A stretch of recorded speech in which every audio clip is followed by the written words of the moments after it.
Hello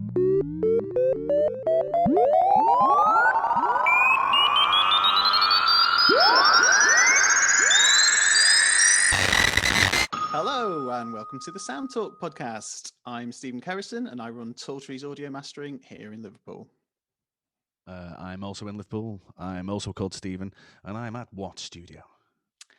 Sound Talk is a podcast where each episode we, the Stephens, will be chatting to a special guest who we respect and admire about their journey into audio, their approach and working practices, and all things to do with sound. Today's guest is Sharron Fortnam. Sharron has been a member of or guested with a whole pile of amazingly creative and diverse bands over the years, including North Sea Radio Orchestra, Lead Bib, Lost Crowns, Lake of Puppies, the Shrubbies, and Cardiacs. Hello. Hey. Hey, Sharron. Nice to meet you. Hi. Hello. Well, can I just start this by saying what a ridiculous idea it was to have me on your podcast? Why would that be, Sharron? Well, because it's about production and recording. And I really have no skills in this department whatsoever. From where I'm looking, it looks like you've got a sweet little setup. I've got a little. I have got a setup. Your studio, Stephen Kerrison, looks like mine. Yes. You can't see mine, but I'll show you it. I call it a caboodie. Oh. Because it's actually, I don't know what that was. Because it's actually a cupboard. I don't know if you can tell. Can you tell from there? Oh, yeah. It's a cupboard. A bit of inspirational art in the middle there. Uh-huh. Oh, that's my son. Yeah. He's a prolific artist, my little boy. And now this is the truth. But I don't do anything flash with it at all. It really is just for the purpose of recording quite basically, to be honest, because I don't have the time to learn how to do it proficiently. I would love to. If I had all the time in the world, I'd go back to university and probably learn all about the science of sound and dig it. So are you, is this your first foray into recording yourself? Since you could buy 4 tracks, yes. Okay, yeah. So you've been doing it a long time then. Well, I stopped writing for about 15 years and then started again. Okay. And at first, I couldn't remember what I'd written. So I had to start recording it. Otherwise, none of it would be recorded at all. And I would just be doing it old school, like rehearsing with a band, which obviously you can't do at the moment, really. And getting someone else to record it, which I still plan to do. So you're kind of means to an end recorder. Totally. I mean, I can remember things a bit better now because I've been writing now for about a year and a half. But at first, I just couldn't remember what I'd written. And I used to record onto my voice memos and then accidentally delete them and be like, oh, no, it was that one. Because I've got a little boy running around all the time. And you record something and they're saying, Mom, can I have some toast? And you're like, ah. What are you working towards, Sharron? What are you actually writing an for? Album. I want to make an album. But I want to record it with a producer. I want to work creatively with someone else who has those skills, rather than having to go on a really steep learning curve in a short space of time. It could be steep like that. So this is time curve. But at the moment, for me to get where I need to be in time to do the actual recording, it would be more like that. Okay. And that just I think that would mean like hair falling out and fingers nibbled. I think a lot of the people struggle with the barrier between wanting to express a creative idea, and then you go, right, I'm going to record it, and then oh no, I can't remember how to turn this on, and I can't remember how to get a signal, and then it's gone. I can do that. So I feel a bit proud. I can do that. I'm not a complete numbnuts. Oh, perfect. Well, I mean, that's That's the majority of the battle, I think. Right. No, I can do that. I mean, you might laugh when I send you the audio of this, but I use the settings on Logic. I'm on the voiceover EQ right now. Being a iPhone user myself, and other phones do exist, we're on the year 10 of having them now. So my voice memos, that because I mean, and I'm sure we're all in a similar place. Everyone's must have so many voice memos of ideas that I can't. Yeah. Like I've still never gone right. I'll just spend a week and go through them and see what gold's in those hills. Yeah. But and I know now and again I do flick through and you just go, and there's the odd little one, but there must be gold in these hills. There must be. I'm not sure, because I did get around to doing that a little while ago, and a lot of things were deleted, like like that.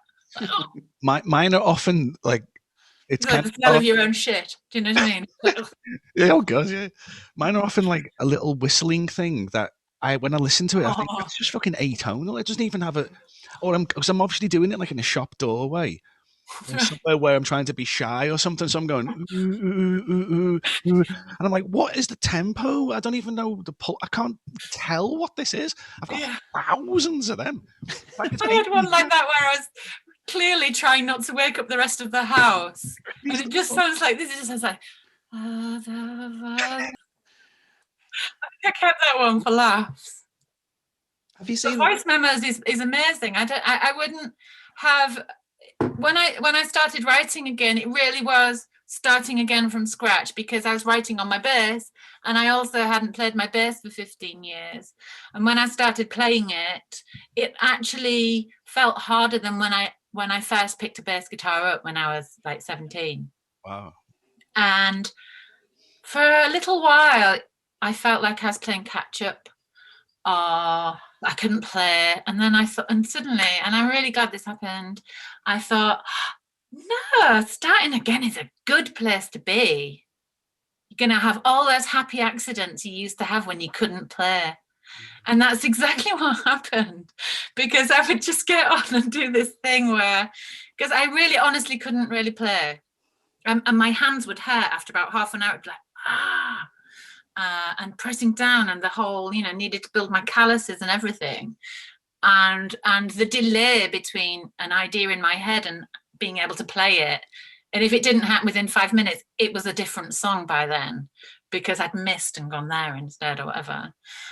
So that's exactly what happened. I just started writing with just all accidents, frankly, and pretending I could play. And just I'm not joking. I'd just get on and be like, I can do this.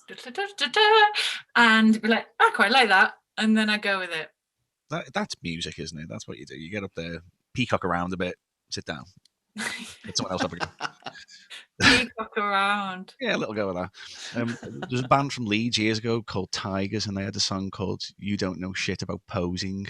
I always thought that was such a prominent, it's good, that. And they knew about the pose.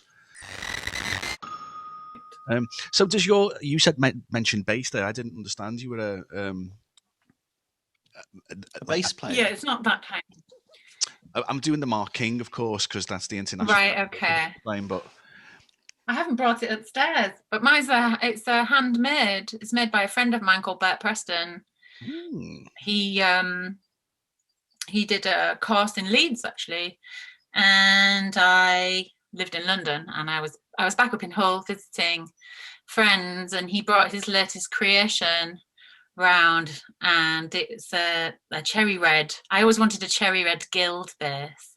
My first bass was a Guild, but he'd made a cherry red SG copy, and he passed it to me to try out, and I played it, and I was like, oh, you've really excelled yourself this time. And he said, happy birthday. I love people like that. Incredible gift. I kind of felt the need to give it back immediately. It was just like, that's too big. But then I wanted it, so I kept it. Lovely. Amazing. I always think there's a direct correlation between bass playing and a good melody because of the monophonic quality of it and the fact that they're usually kind of often they're very different sometimes, and you can kind of really they're the easiest way to imagine something going somewhere. I think. Do you think that comes across in some of your work, in your singing work and bass playing? Are they connected?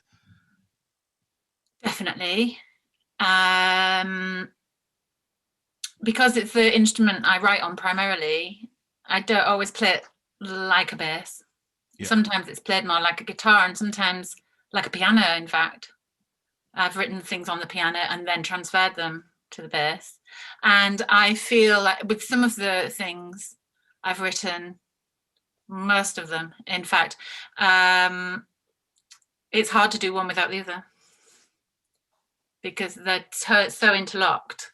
Yes. And it leaves a lot of space when you work with bass and vocal as well, I think, because you've got that third missing and you can go anywhere you fancy with that.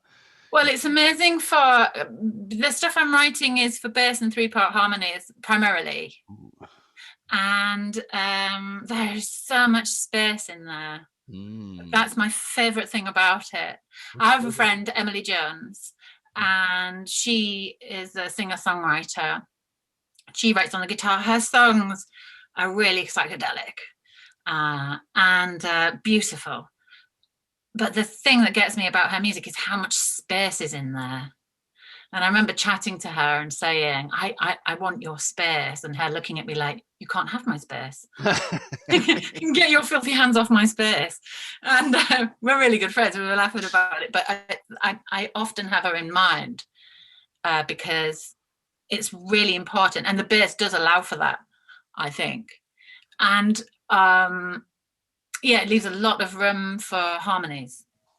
Generally, what I've got is a bass line and the 3-part harmonies. I don't often come up with anything else, actually.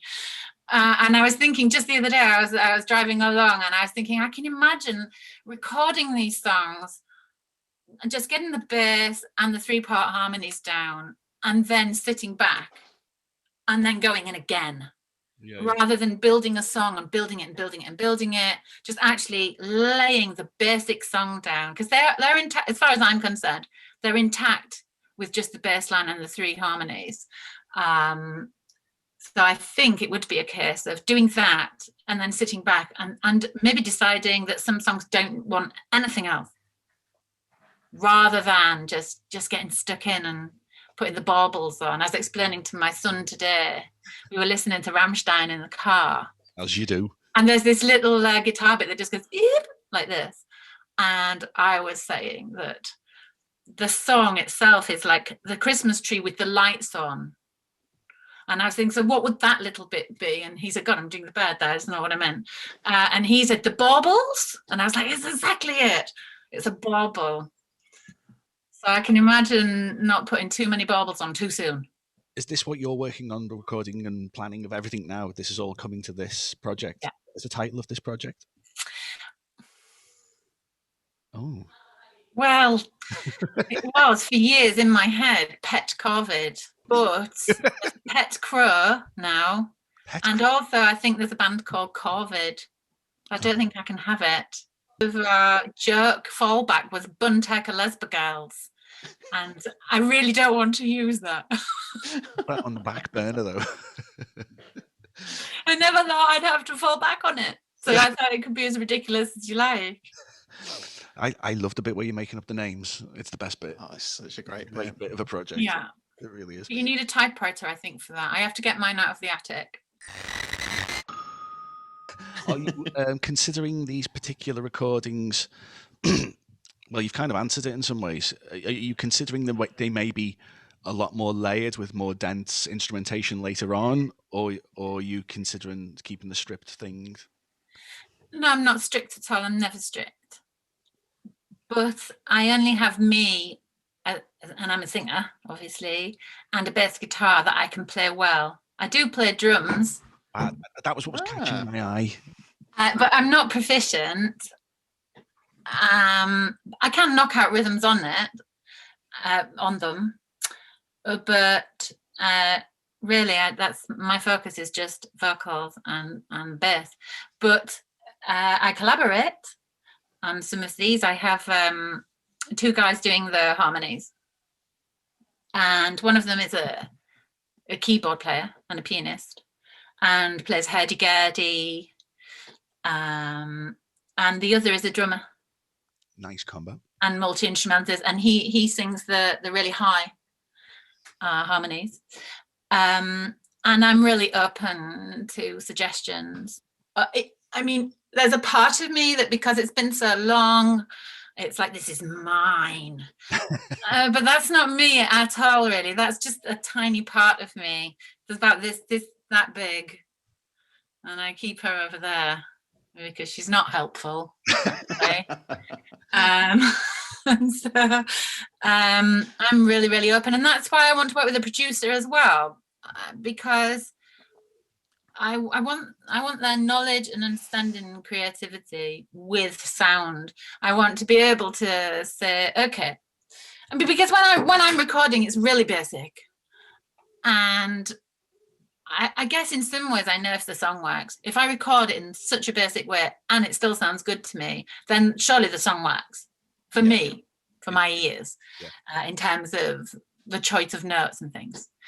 But I really, really look forward to working with a producer and saying, okay, so when I wrote this song, I was thinking about this, and I'd really like it to smell like this, and they have that whole bank of knowledge to bring to it and go, oh, it's this, and this you need, and say some numbers and letters with some hyphens, and turn it up, that sort of thing, where they'll know which plugin. For example, one of your questions was, what's your favourite plugin? And I was like, I was going to ask you about, I don't use any. Where do I plug it? Where the bloody hell do I plug the thing in? Where does yeah, where do I plug in? Yeah. My question. Bloody hell does it... Do you have a particular producer in mind, or are you? I have a guy called Bob Drake. Do you know him? Of course, yeah, amazing. Oh, yeah, Bob Drake, and he's up for it. Sweet. And I really think he will bring such magic to it, and I've had I know him quite well, and I've had lots of conversations with him. And when I say, sometimes you're having a conversation about music and how you feel and how you work and how you think when you're writing, and you say something and you're like, no one's going to understand this. He'll be like, I know exactly what you mean, and you'll be in there with him, digging. Yeah. And I thought, it has to be him, because he will understand when I say, oh, you see that over there when the sun sets. I was saying this to Stephen the other day, when the sun sets there like that through that tree, can we do that somehow? I want it to sound like that. Yeah, I think he'll be able to do that. I think he'll be like, sure, and it'll be like, yeah. It's the old beef art analogy, isn't it, where he comes in, throws his keys down and says to the drummer, play that beat. Yeah, I am that asshole. Yeah, and John French has to well, like that. I don't know. I think like Bjork said that about working with Matt Moss. She was saying that the reason why that worked so well is because they could talk about sound in completely abstract ways, and they just understand what each other were saying. And I think that's really it's. Well, this is my dream, because I have no other way of talking about sound. Sure. I really don't. It's all about when I'm writing, for example. I often sit down. I'm disciplined, and I'll sit down and play, even if I don't have an idea. I'll just sit down and play, or I'll rehearse the songs I've already written, because, like I said, I've only just started playing again. So really, I've only been playing for a year and a half. That's how it feels. So I have to keep playing. And if for some reason I can't, it just all goes to crap. So I have to keep doing it. And when I've got a song on the go, I know when I've written it, when the feeling I've got inside is in it. Does that make sense? Yeah. So it's like there's a little portal going like straight to the guitar or something, and sometimes I'll be writing a note and I'm like, no, that's not it. That is not the feeling. That does not connect to it. It's like totally from my belly. And there's just a sensation in my belly, and it's totally abstract. So I have no idea how I would communicate that unless I really, had explained the sensation itself and the feeling and the reason for writing it. I mean, there are really solid reasons for writing these tunes. Nothing comes from nowhere. When you write, you mentioned the piano. Is that your usual tool to sit and play on as well as the bass? Or oh my goodness, no. The only reason I did that one day was because I just had got to a point in my relearning.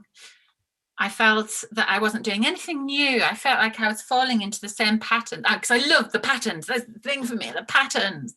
And I still haven't exhausted some of them. They're just repeated and repeated, but in different places, because they feel nice in my hands.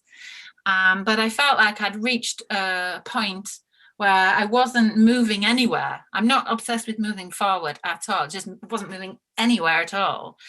So I thought, well, get on the piano, because I had one then, I haven't now.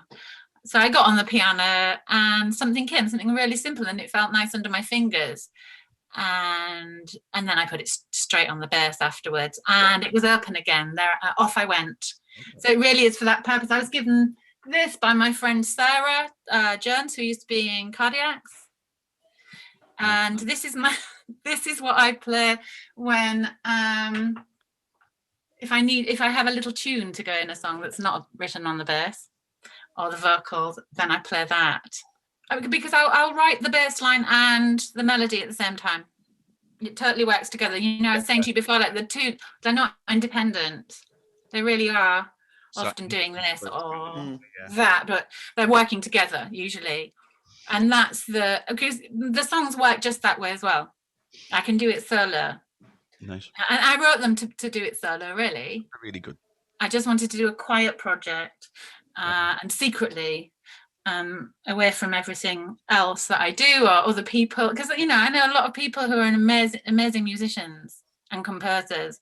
And I just thought, I'm just going to do it. Yeah. So you've hidden the cupboard, literally. If anyone could be like, play it for me, I'd be like, I mean, if someone said to me, oh, there's this new album and it's like a bass, 3-part harmony, an occasional little bit of recorder that may or may not be in C, I'd be all over it. Like, or even in tune. I'd think like I'd be in. Throw it on. Yeah.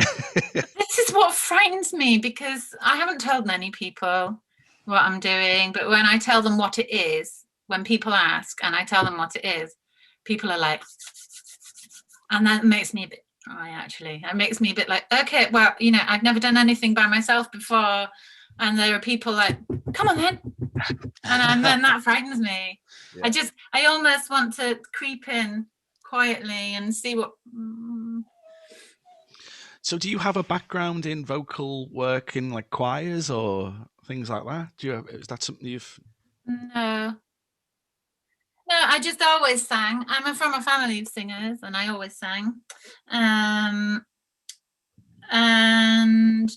ABBA was the key thing. That's how I learned to sing, really. Singing ABBA, Simon & Garfunkel and the Beatles, really. They were the teachers. But I like singing in that style there. I do like in North Sea, for example, generally, for me, I'm trying to sort of channel on my inner choir boy. So I like that sort of singing. I like that style. I don't like opera. I just can't deal with the vibrato. Can't cope with it. The notes are really good, but the vibrato just kills me. We've got amplification now, people. We don't need to project. Do you know what I mean? It's a little eggy, I find. It's a little too eggy. I've seen one opera, and it was incredible. But I'm with you. Who was it? Which composer? It was Turandot. Oh, right. Which was like it was amazing. Like, it was an incredible experience. But it's like it was a bloody big room. They could have done with some mics, really.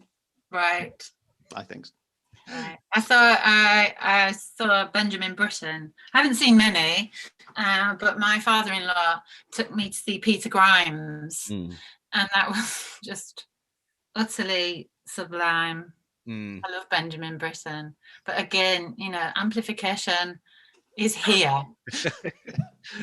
So we don't have to use quite so much vibrato. You asked me a question. Ooh. It was about layering the vocals. I'll answer it. Okay. If that's all right with you. Right.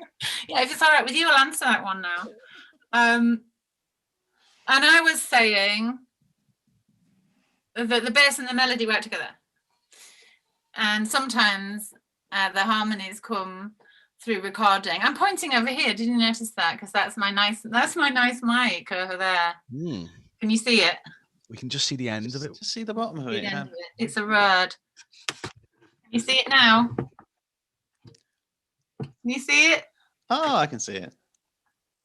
Nice. That's Tim Smith's mic. Whoa. Well, the chat box will be alight. I know, but every time I use it, I feel really like... What does it smell like? Mics always have a smell. I'm going to smell mine. Hang on. Smells like my fishing box where I keep it. Delicious. It smells delicious. That's nice. It smells of sherbet lemons. Whoa. How about yours, Stephen? What does yours smell of? Mine's actually pretty neutral, which is amazing because it is old. It's got a big dent in it. I was smelling our microphones. This is what we do. We do this with every guest. This is what happens when you interview someone for like a production podcast that has no production skills. We end up sniffing microphones. So obviously, one of the many things that happen when you sing is that you have to like have something to say. I find that the hardest thing. Are you a poet or a lyric writer, or do you read a lot, or where does it all come from? How do you know what to say? That's all part of the same thing in the belly. And is this a collection of thoughts generally, or is it like I'm going to do it? Is that the discipline thing again, or? It just. So many questions there in one little nugget. Well, three. It just all goes back to my belly, though, because it's dictating. I think it's instinct. I think that's what it is. You know how people say use your gut. Yeah. And I think that's what it is. I think it's instinctive, and I think it all goes back to that not being able to play and having to start again. So no layers of influence, or well, obviously influences, but no layers of learning skills or any of those things. Just feelings, and then writing it, and then thinking, what is that about actually? In tangible terms, less abstract terms, and it normally dictates. I'm writing something in the moment though that it's the hardest thing probably I've ever done, and I really hope it's one of those things where it's the hardest thing you've ever done, but it ends up being the best. I have a feeling it's not going to be, which would be really, really annoying. But I started writing this song. It was about my relationship with my son, because it's hilarious to me. It might not be to other people, which is why it might fall flat, because it's maybe too subjective. But it ended up being really hard to write this song.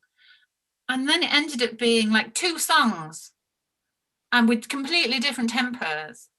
And so one starts, and I think of that as my son, because it's really like in there. And then the other one's a bit slower, a bit more considered. But it's like, and it's like sometimes, he will let me speak, and then he'll be a bit like, you can tell he's thinking, spare me the lecture, mummy. And there are those moments in the song where it's like, goes off and she's singing, and then it's like, ba-na-na-na-na-na-na. And it's like, he's back in, it's like, fuck you, God, let's make something. And so they're generally about something really tangible. And so I do really sit and think about the meaning of it. And they're not, it's not words are just coming and I'm just writing. I wish it was like that sometimes, because that's really nice, isn't it? Really freeing. Totally. And just, cut ups and stuff like that. Or I used to play on my typewriter a lot and write. There's something about the typewriter. I use typewriter as well. When I'm just If I think to myself, I need lyrics. If I sit on the typewriter, it's something about the ink and the paper that I think I've got to fucking write something actually, and I'll write something. It really motivates. I don't know what. It never disappoints, the typewriter. It's in my attic. I can't reach it. It's quite frustrating, but I haven't quite needed it yet. But I did think about getting it out to make some band names, because obviously I can't have pet COVID. But the typewriter never disappoints. It's like it's just sitting there in my attic. It's sitting there, and you can't hear it, but it's like a. Yeah, it's like Naked Lunch. It's waiting, just waiting all the time. There's some intervention. I guess that's the same principle as like picking up, you're saying going to the piano, like picking up an instrument that you're not that familiar with to break out of your own boredom. Yeah, rather habitual patterns. Yeah. Like tuning a guitar funny, or picking up an instrument you can't play, I guess. Writing some lyrics on something that isn't your phone. And I don't have a lot of time to write music, that's for sure. I just got around to recording a little bit the other day. So I have got that thing that people must have had in the past, where it was just in their heads the whole time, and you're actually slightly mentally ill with it. Yeah, it gets you loopy if you don't get it out. Yeah, I mean, that's the only reason I have recording equipment, is because you do start to feel like you're mentally ill. What has been your experiences during all those insane bands you've been in, and what have you brought out from that to take forward in your own work? That's a big question. Summarise in 200 It's a massive question. 300 characters. Well, I think we'll have to itemise that. Let's go through the bands. What are they? Let's list them. So we've got Lead Bib, Lake of Puppies, William D. Drake on his own, Lost Crowns, Shrubbies, Pet COVID, Cardiacs, North Sea Radio Orchestra. That's it, isn't it? Article 54. Oh, yeah. Little weird. Oh, my God. Well, we can start with Article 54. Let's start with that, because that's insanity. When we were recording the first one, the Brexit one, I was at Rodri's and we were recording, and I was doing my Disco Diva, and all I could see was that, because he's sort of facing the corner and I was behind him, and all I could see was him. He was laughing. Could you explain to our listeners what this is actually? Pardon? Would you explain to our listeners what Article 54 is? Article 54 is like a fake group of musicians who think Brexit is a good thing, and they're trying to convince you of the same. And through disco music, the songs, I love those songs. I think they're incredible works. And it was an absolute, I couldn't believe I was asked to do it. I mean, I was just like, oh my God, yes! Finally, I'm getting to make a disco album. And I was saying, when we were recording, I said to Rodri, this is like a dream come true. And he said, yesterday you were rehearsing with Lead Bib, and this is a dream come true. And I was like, yeah. And he's like, for me too. We're both so excited, so excited. But it was a real, I was a young child in the 70s. And so I was surrounded by those singers and those big women's voices and vibes. And it was great to open my mouth and let them out.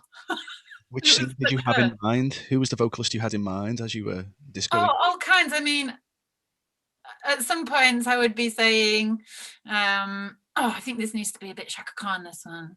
But then some of them, it wasn't just women. It'd be like, oh, it's a bit Michael Jackson, this one. And I'm not an aficionado on this stuff, but I would listen to the track, and then I would hear a distinctive voice from the past and just think, okay, I'm just going to channel her and see what comes out. But it was the most fun you could have as a singer.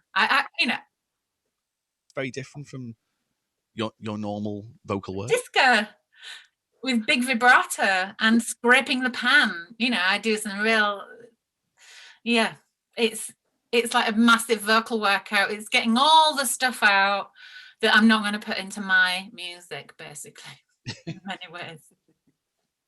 But such fun. And Rodri's partner, Susanna, it turns out her voice and my voice, I just absolutely love them together. I love singing with that woman.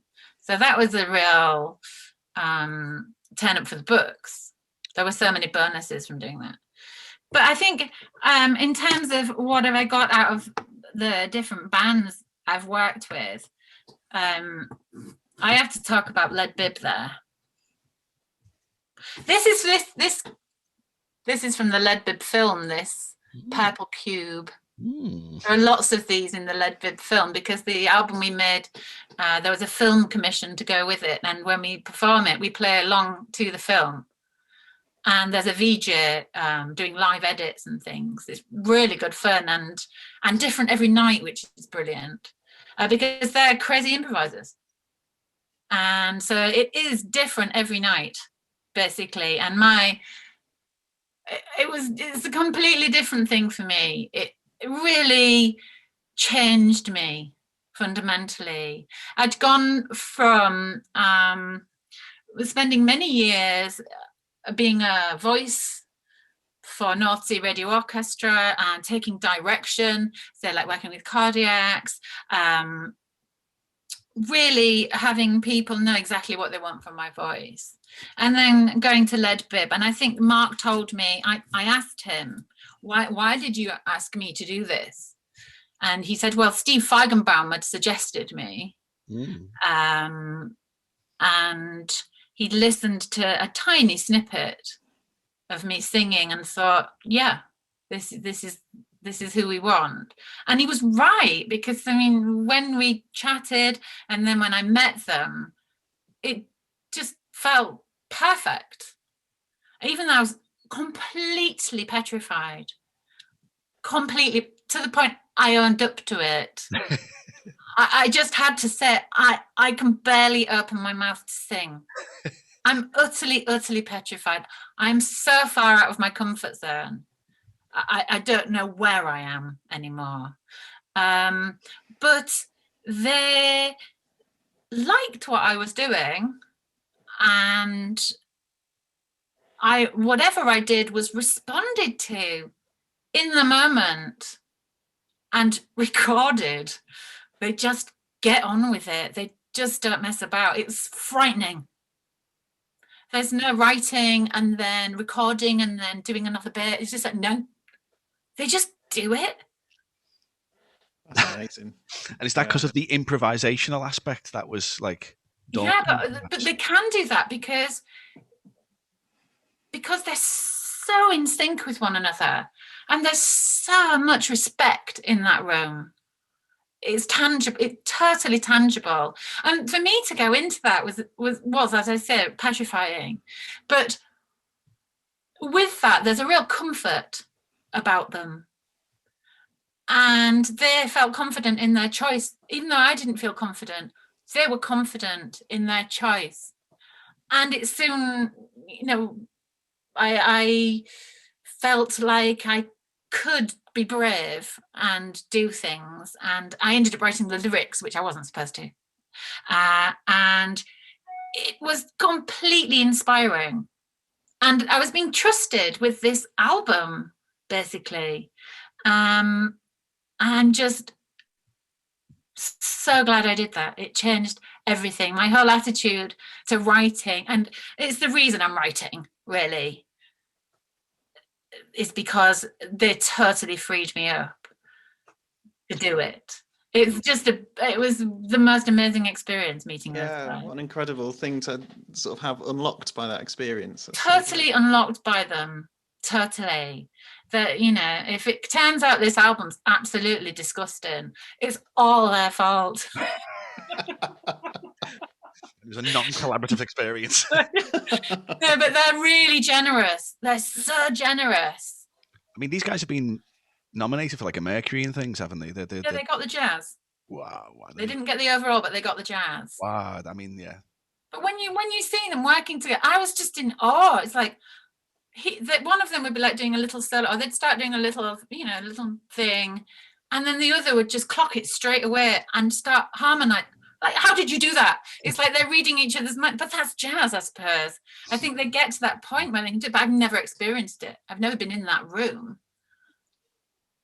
Yeah, I think improvisation is one of those things that I think is misunderstood by so many people. It's just like, oh, you should just make it up in it.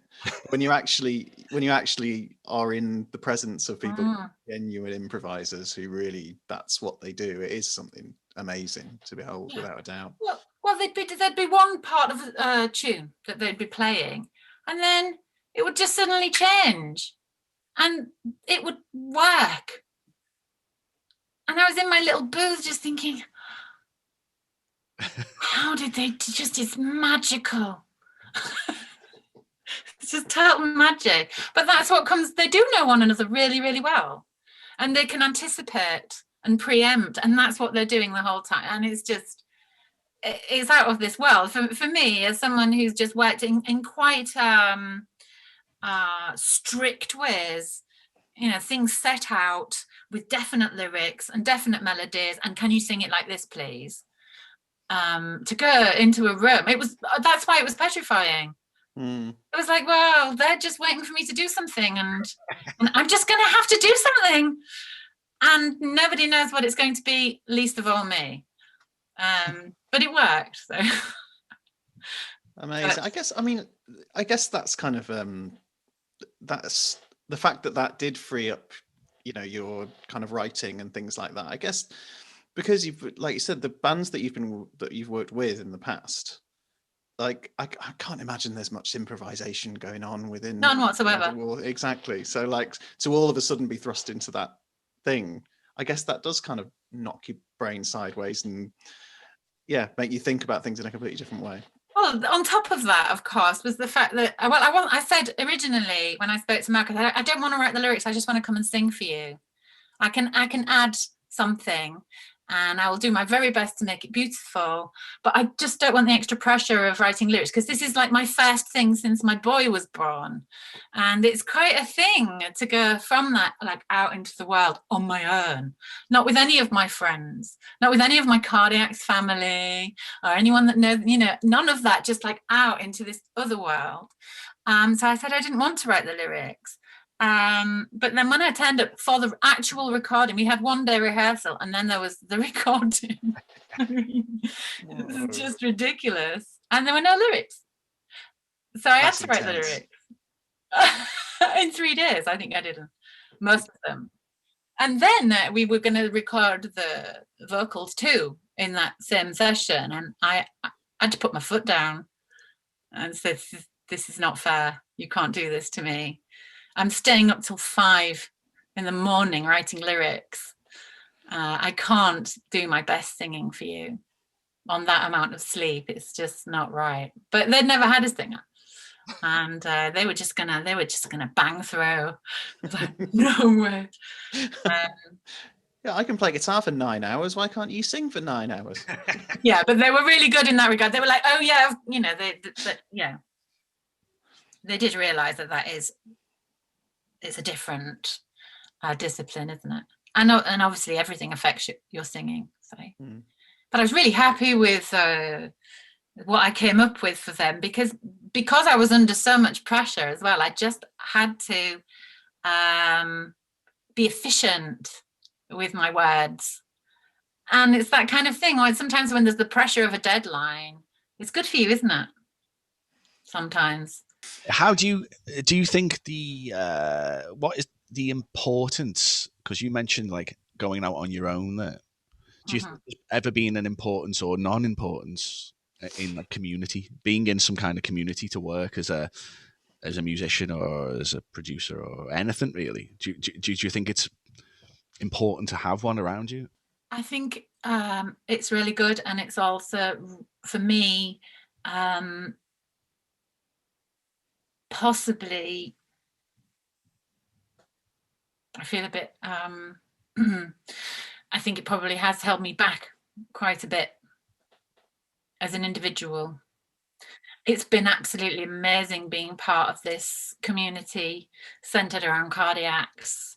I mean, working with Tim, doing North Sea, those musicians, Lost Crowds, you know, all my friends, they astonish me over and over and over and over again, and I feel totally comfortable around those people. I'm known. I'm in a sense of being understood.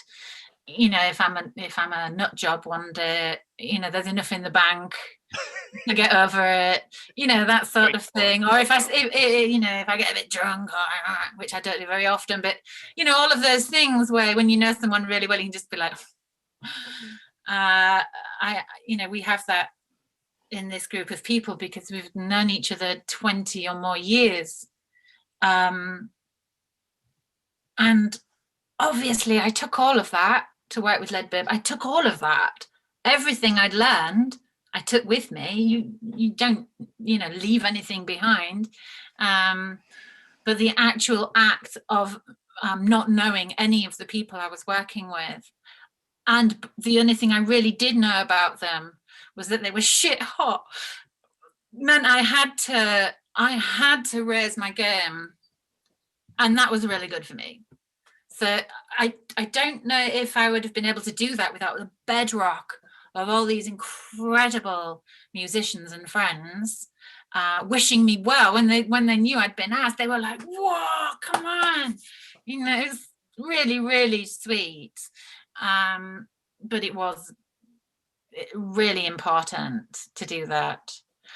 Interestingly, I've kind of been quite shy. I'm not shy.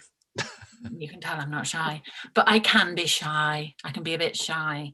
So, for example, Stephen, if you'd rung me 3 years ago and said, would you like to, I'd really like you to do some singing on this thing, I would have said, oh, I don't think I can. Or something really lame like that, and missed out on an opportunity. That's what most people do, isn't it? Yeah. You know. Well, I had decided a week before I got the call. Actually, I got an email from Steve Feigenbaum first saying Mark Holub might give you a call, and then I didn't even know who Mark Holub was, so I had to go and look. But the week before, I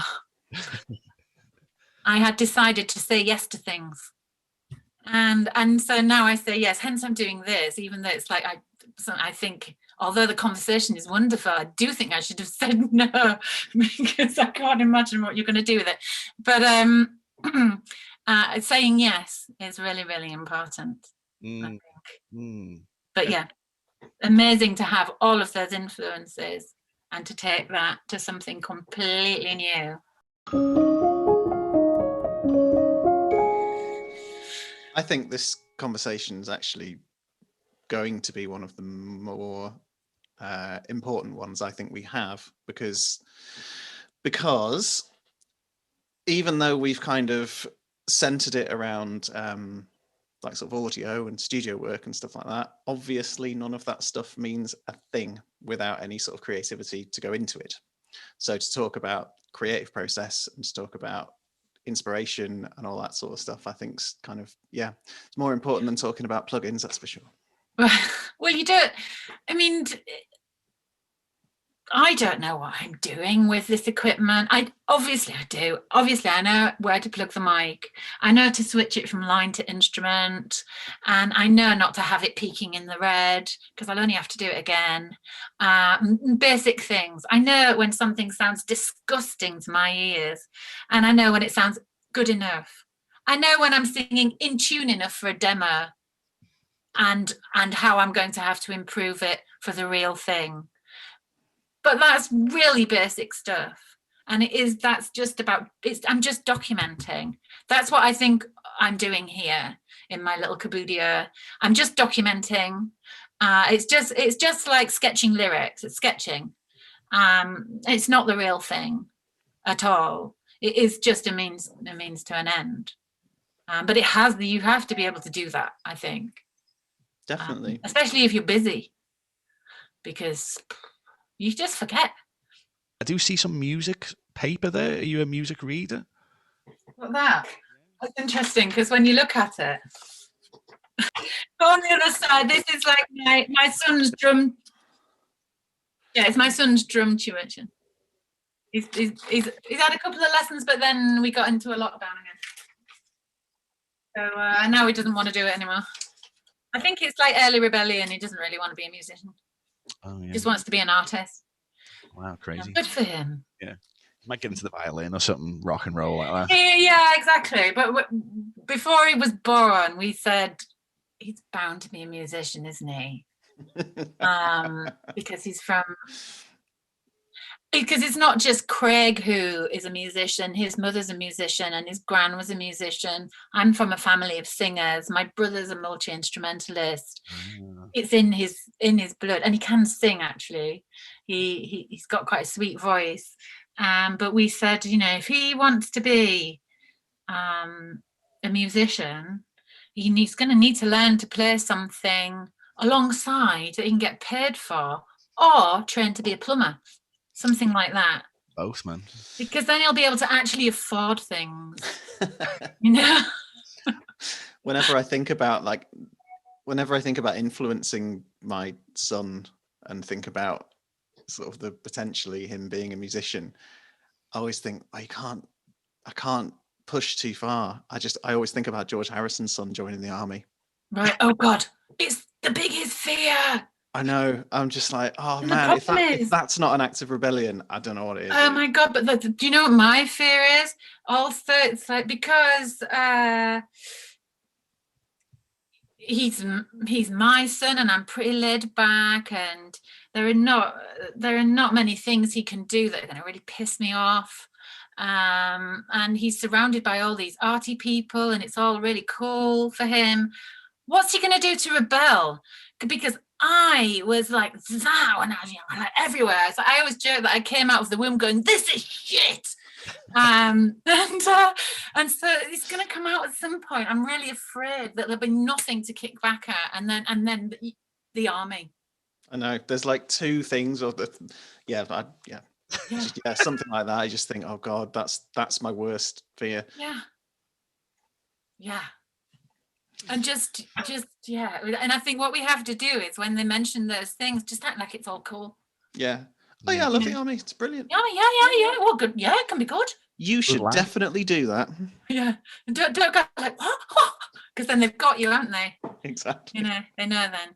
I'm glad I don't have to deal with these mind games. Yeah. Too much. I couldn't read between those. Getting in the way of your music. Yeah, getting in the way of my music. Yeah. Oh gosh. Is there air pat on your mic?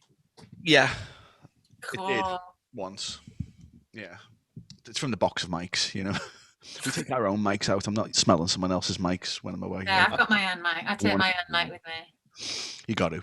Once you realise it, you're like, oh, I'm taking my own mic. Well, I've only done it once. I went to Austria with Led Bib in the summer. We got to Austria. It was bizarre. It's like the borders opened. We went to Austria, and then as we were coming back, they were closing behind us. Oh. It was really, really amazing. I felt special. Yeah. But I took my own mic, and I thought, how come I don't do this? You guys want to get yourself a neutral smelling one like this? No, this smells new. Oh, you're a 58er as well, are you? Yeah, for live, for sure. For recording, it's the K2. Oh, it's a A K. bit of production speak there for you people. That's the valve. The Rode K2, just for the recording. The K2 gets everything. That microphone gets your thoughts. Whoa. I feel like it does. It gets everything. It's like every feeling seems to come out. It's bizarre. And it's not mine, but it's like, if anyone tries to get it, I would be like boarding up the door. I see a shaky egg as well. Go on, get in.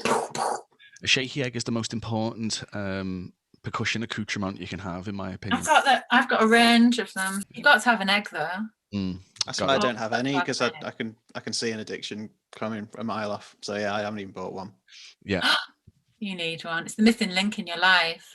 Tambourines are the same. If you have one tambourine, you don't end up realising you need like 4, 5, 6 or something. They're just not quite right on that song. Or this I only have one tambourine. Hang on. Don't start thinking about that. It'll send you right off. I just got out. Nice. Kind of a rattler one. The one that goes on top of my... Can you see it? No, I can see it, yeah. I got all these little toys out from when my boy was little, because I was telling you about this song. where it's like me and him are like vying for time in the song. And interestingly, when he was really little, he used to love sitting in my car, and he must have been about 10 months old. And I came out of the house, and he was always really sort of bright and funny. And I was coming out of the door, and he waited for me, and then he beeped the horn, and I jumped into the air, and I've got a photograph of him just ending himself in the car. It was all planned. And then so I feel I have to record that exact horn. But there's someone in the village who's got the same car. I haven't got that car anymore. So I'm going to have to be really humble and not mad at all and say, can I record your... Can I come and record your car? This isn't weird, I promise. I'm stepping into your car, beeping. You know, I feel I've got to have it in the song. It's awful. This moment is coming, and I'm dreading it because I will look like a complete freak. But you could kind of stage it where you could just walk out with a recorder and just wait until they go off to work and then just walk out in front of them. Or I could just walk out in front of their car, which will elicit a beep. That's a good way to do it. Walk out in front of them. You are with a field recorder. Spicy. Risking life for art. Right, let's just do a goodbye. Bye. Bye.